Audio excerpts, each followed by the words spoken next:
going to bounce around. But you've got to get more out of Domi during the regular season next year, and I think that's a great way to do it as well. Masters, I've been screaming all the way from Edmonton that the Leafs need to get a puck-moving D. They don't have enough of it, or they have maybe one. These guys aren't exactly biting. Jonas is nodding his head now, like, yeah, I'm with you, Strutty. But what do you say, Masters? Are you happy with what they have there, or do they need the guy I gave an example to is Shane Gothenspier. Not saying they can get him or he's the perfect guy, but quick puck-moving, get it up to this group of forwards. Yeah, I mean, Brad Treliving acknowledged that in his postmortem of the season, is that they'd like a little bit more of that element on the back end. It's just everyone's kind of locked in on the defensive side, and they focus so much on trying to fill some holes up front that it's kind of been a forgotten thing. Like, everyone's locked in there. A lot of questions about Morgan Riley. He's obviously got the no-move clause. Maybe he gets a bounce back. I suspect he'll be back on the top power play unit with Marner moving on as the quarterback. We'll see. Obviously, he's been there in the past. Maybe you can, with 1 year under his belt with Craig Berube's system, he'll be a bit more comfortable and can just, be more of himself. It's a question mark for sure, but they have lacked that, and it doesn't look like there's an easy answer to that question either.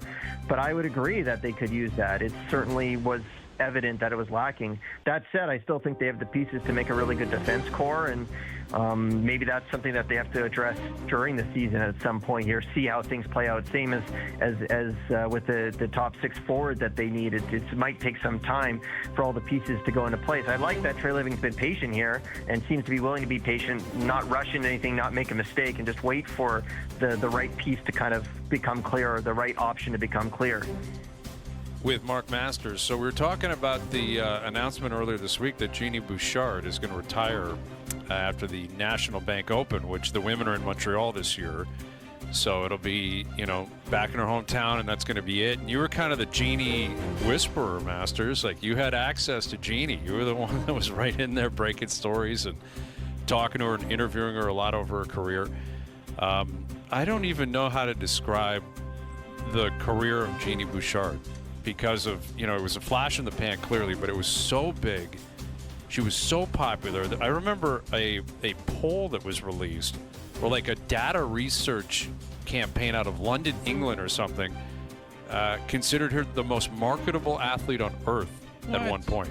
Yes, this is true. I will remember go back and find remember it. all the commercials when she was like she at was her peak? everywhere. All the time. Everywhere.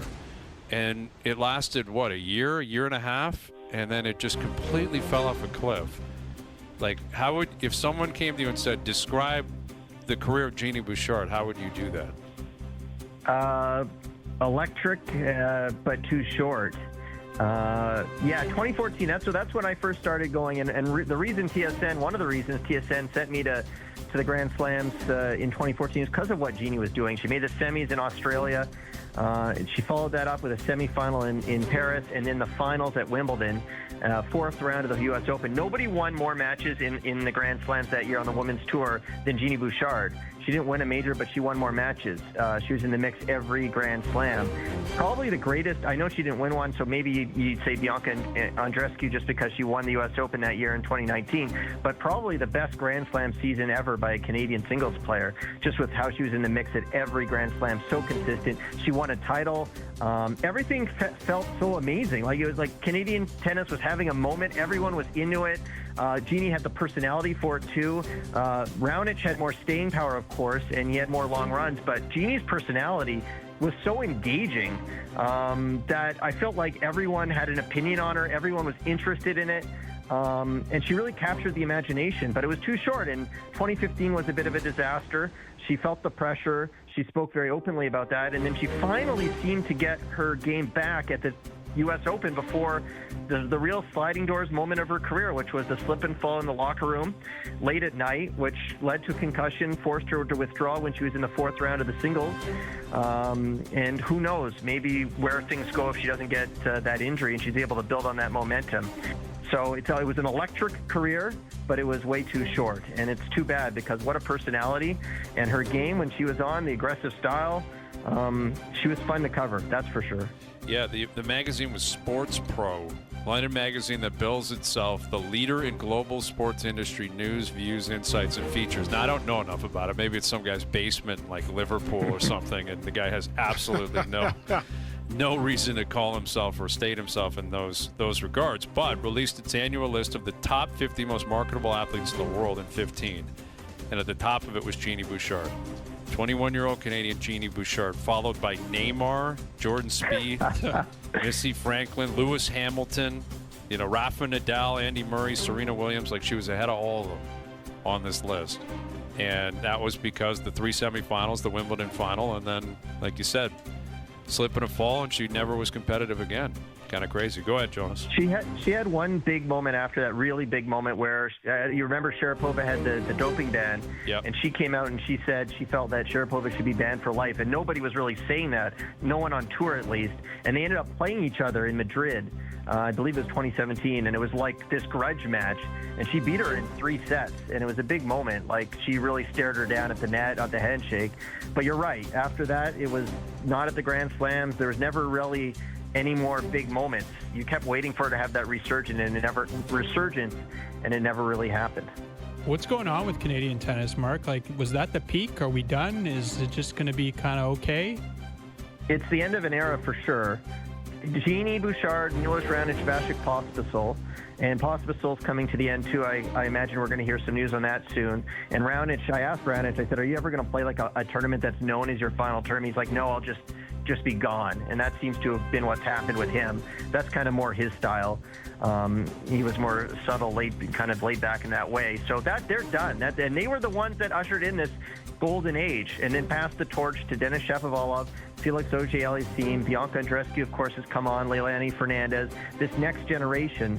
But this generation, you're wondering right now, is what's going on with it, because, Auger-Aliassime, Shapovalov, Fernandez, they're all in the kind of 20s to 30s range. They've struggled to have, we've now gone more than 3 years without a Canadian in a quarterfinal at a Grand Slam. And they've had their runs at lower level events. In fact, Shapovalov is going to play in a semifinal tonight in Mexico, but they haven't been able to do it on the biggest stage. And certainly in men's tennis, it feels like, there's this Sinner Alcaraz era that's becoming unfolding right now that no one else can touch. So maybe have they even missed their window to do damage? We'll see. They're all young enough still to do it, but it does feel like it's been a tough patch.